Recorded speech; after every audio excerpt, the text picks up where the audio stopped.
आणि बिमस्टेक परिषदेचा आढावा घेण्यासाठी आंतरराष्ट्रीय घडामोडींचे अभ्यासक चंद्रशेखर नेने आज आपल्या स्टुडिओत आले आहेत। नेनेजी नमस्कार। साडेनऊच्या बातमीपत्रात आपलं मनपूर्वक स्वागत। ब्रिक्स आणि बिमस्टेक या ज्या दोन बैठकी झाल्या गेल्या 2 दिवसात गोव्यामध्ये, मुळात आपण ब्रिक्स पासून सुरुवात करूया। पहिल्यांदा सगळ्यात the most celebrated emerging economies असं पाश्चात्य इकॉनॉमिस्ट त्याचं वर्णन करायचे।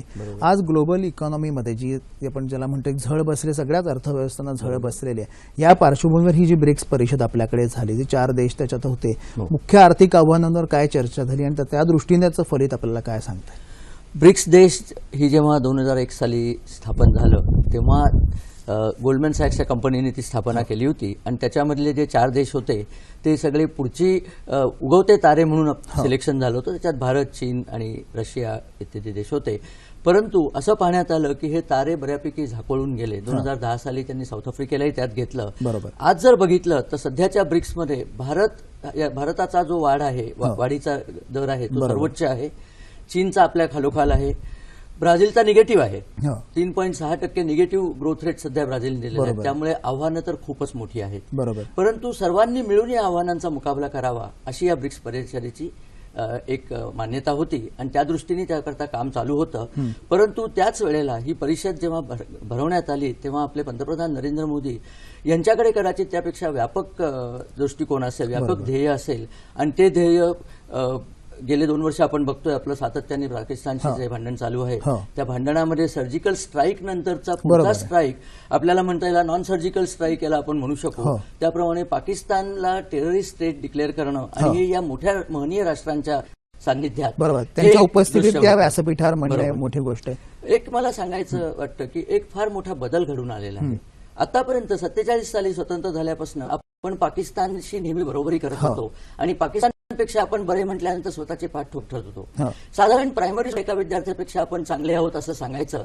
आज आपण कॉलेजात आलेलो 70 साल म्हणजे आपण 70 वर्ष म्हणजे आपण खूप पुढे आलेलो आहोत। तो विद्यार्थी मात्र अजून तसाच प्रायमरी स्कूलमध्ये बसलेला आहे। आज सुद्धा आपण त्यांना सांगायचं की पाकिस्तानपेक्षा आम्ही बरे आहोत, हे मला वाटतं थोडीशी वंचना होते आणि याच्यातनं आपण बाहेर पडलेलो आहोत। आपण ठळकपणे दाखवून दिलेलं आहे। पाकिस्तानला आपण विचारू शकतो तू ही इयत्ता कंची? पाकिस्तान आपण सांगू शकतो की सुसंस्कृत देशांमध्ये बसण्याची तुमची लायकी नाही आहे। आमचा गट वेगळा, तुमचा गट वेगळा, तुमची त्याची जागा त्यांचं स्थान दाखवून आपण त्याच्यात दिलेलं आहे। या उद्देशाने जर रशियाचा आपण उल्लेख केला, ब्रिक्स पासून आपण जर सुरुवात केली की रशिया बाबतीत बोलताना पंतप्रधान म्हणाले की 2 नवीन मित्रांपेक्षा जुना मित्र केव्हाही चांगला। आणि ह्याला थोडीशी बॅकग्राऊंड होती की पाकिस्तान आणि रशिया जे संयुक्त लष्करी कवायती करणार होते त्याची एक बॅकग्राऊंड होती। रशियाशी आपण काही करार, फार महत्वाचे करार केलेले आहेत, त्याबद्दल काय सांगता?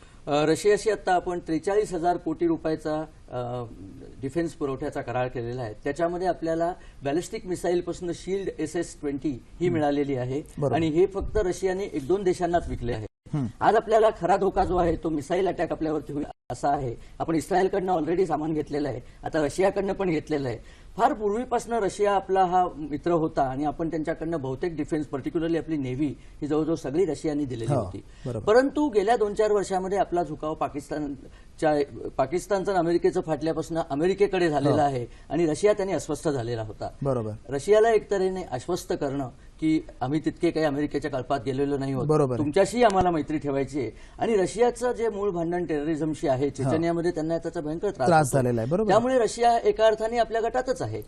तर हा करार करून आपण मोठी उडी घेतलेली आहे आणि माझ्या अंदाजाप्रमाणे हा करार करण्याचं माझ्या मते 1-1.5 वर्ष तरी घाटत होतं। हा मुहूर्त फार छान नरेंद्र मोदींनी शोधला आणि या कराराने आपली सुरक्षा निश्चितच मजबूत झाली। मुळात नेनेसाहेब, पाकिस्तानच्या बाबतीत चीननी जी नेहमी भूमिका घेतलेली की आता सुद्धा आपण बघितलं की चीन, पाकिस्तान, बांगलादेश त्यांना एकत्र करण्याचं त्यांचं एक चाललंय, अतिशय विफल असा प्रयत्न कदाचित होऊ शकेल। याच्यात चीनला आपल्या बाजूने वळवणं फार कठीण गोष्ट आहे। कधी आता मग कुठलाही उद्देश होता की जैश ए मोहम्मदचा जो म्होरक्या आहे मसूद, त्याला आंतरराष्ट्रीय दहशतवादी घोषित करण्याबाबत चीननी पाठिंबा आपल्याला दिलेला नाहीये।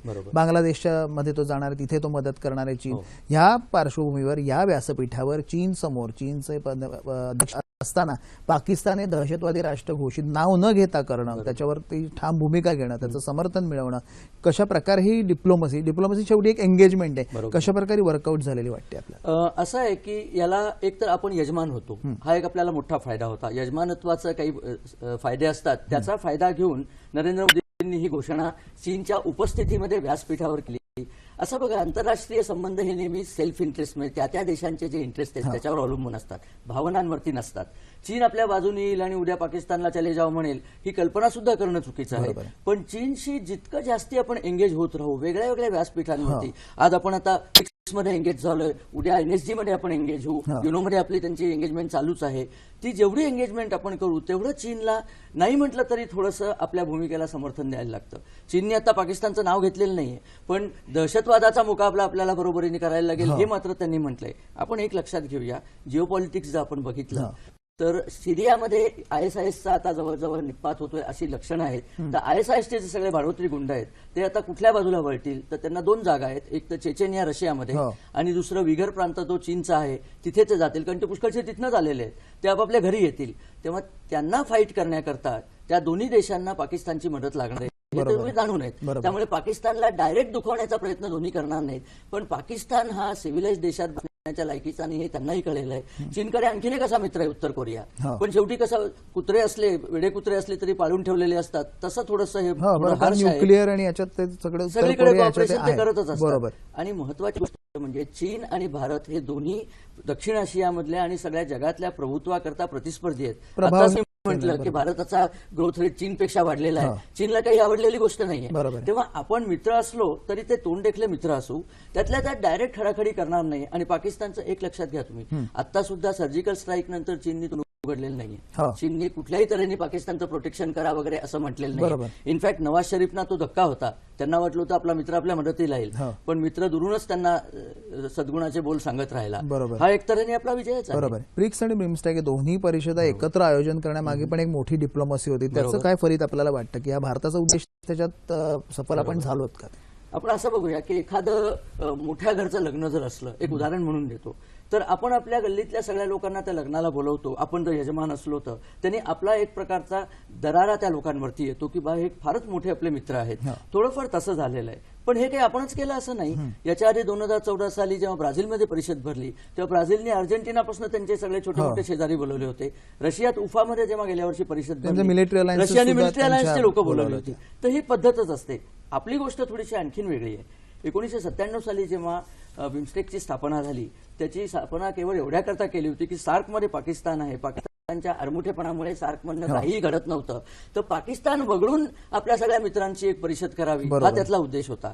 2010 साली त्या परिषदेला आणखीन मोठं बळ मिळालं, 2004 साली मोठं बळ मिळालं, 10 साली बर्मा त्याला जॉईन झाला आणि बिमस्टेक झाल्यामुळे पूर्व बाजू आपली मजबूत व्हायला सुरुवात झाली. बांगलादेश आपला मित्र आहे आणि आपला एक जो उद्देश आहे लुक ईस्ट, नरेंद्र मोदी आल्यापासून जी लुक ईस्ट पॉलिसी म्हणजे खरं काय करायचं आहे आपल्याला की आपल्याला व्हिएतनाम पर्यंत रस्त्याचा म्हणजे भू ट्रॅफिक सुरू करायचा आहे. तो करण्याकरता हे सगळे मित्र असणं आवश्यक आहे.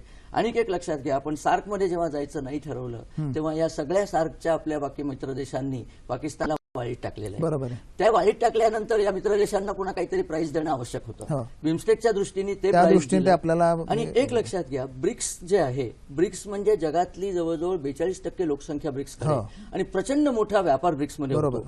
या व्यापाराचे थोडेसे तरी तुकडे बिमस्टेकला आपण देऊ ना, तर तो एक आर्थिक लाभही आहे. पण यासारख्या परिषदांमध्ये डायरेक्ट आर्थिक करार होत नाही. बरोबर आहे. ते करार नंतर होते, बॅकग्राऊंड तयार तिथे होते. बरोबर. आता बिमस्टेक समूहातल्या देशांपुढची काय आव्हान आहेत आणि ते भारताकडे एक मोठा भाऊ की यांनीच ते बघतायत, एक मदत असेल किंवा यांनी असेल, मुख्य आव्हानं कुठली? कारण कुठेतरी भारत आणि चीन हे याच्यात असल्यामुळे आणि व्हिएतनामच्या समुद्री धोनी वगैरे इथे जो चीनचा वाढता हे आहे, हे चीन कुठेतरी इथे व्यापारासाठी हात पुढे करतो, कुठेतरी त्याचे लष्करी दबाव नियंत्रणात इतर प्रदेशांना आणण्याचा प्रयत्न आहे. या दृष्टीने काय आव्हानं वाटतात?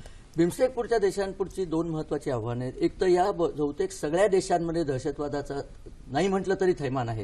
आताच परवा बँकॉकमध्ये स्फोट झालेले आपण पाहिले, बर्मामध्ये त्यांचं काम चालूच असतं. या सगळ्या देशांना भारताचा आधार अशा करता की भारत सुद्धा समदुःखी आहे आणि भारताकडे भरपूर मिलिटरी पॉवर आहे.